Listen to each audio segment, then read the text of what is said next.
মুরগির মাংস আমরা সবাই কম বেশি খেয়ে থাকি।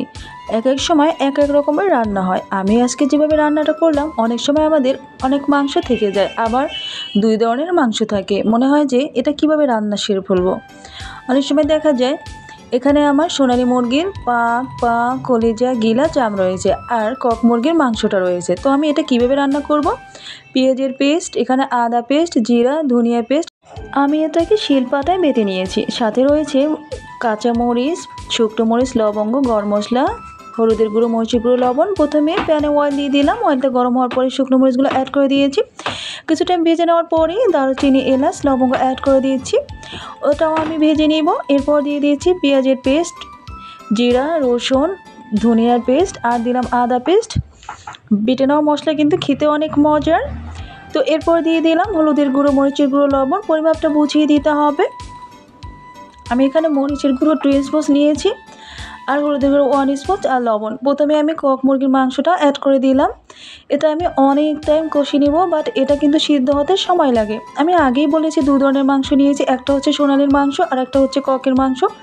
ককের মাংসটা সিদ্ধ হতে একটু সময় লাগে, আর সোনালীর মাংসটা তাড়াতাড়ি কিন্তু সিদ্ধ হয়ে যায়। এই কারণে আমি আগে এই মাংসটা অনেক টাইম এভাবে কষিয়ে নিতে থাকবো। যখন এর থেকে তেলটা বেরিয়ে আসবে, তখনই কিন্তু সোনালী মুরগির মাংসটা অ্যাড করে দিচ্ছি। তো আমি এটাকে অনবরত নাড়তে থাকবো, ডেকে ডেকে এইভাবে জাল করে নিতে থাকবো।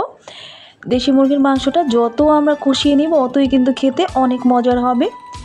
তো এইভাবে আমি অনবরত আবার নেড়ে দিয়েছি। আমি কোনো রকম কিন্তু পানি এখন মধ্যে অ্যাড করিনি, আবারও ডেকে জাল করে নিয়েছি। রেসিপিটি অবশ্যই আপনাদের কাছে ভালো লাগবে। ভালো লাগলে সাবস্ক্রাইব করে দিবেন, লাইক, ফলো অ্যান্ড শেয়ার করেই পাশে থাকবেন। যখন মাংসটা থেকে তেলটা বেরিয়ে আসছে, তখন কিন্তু আমি পানি দিয়ে দিলাম। এর ভিতরে আমি ভুনা করে নিয়েছি। এরপরে উপর থেকে কাঁচামরিচ দিয়ে দিয়েছি একদমই শেষের দিকে। 1 স্পুন টেলে নেওয়া জিরেগুলো অ্যাড করে দিলাম। অলমোস্ট আমার রান্নাটা একদমই রেডি হয়ে গেছে। কত সুন্দর হয়েছে দেখেন। আমি বাটিতে ঢেলে দিলাম।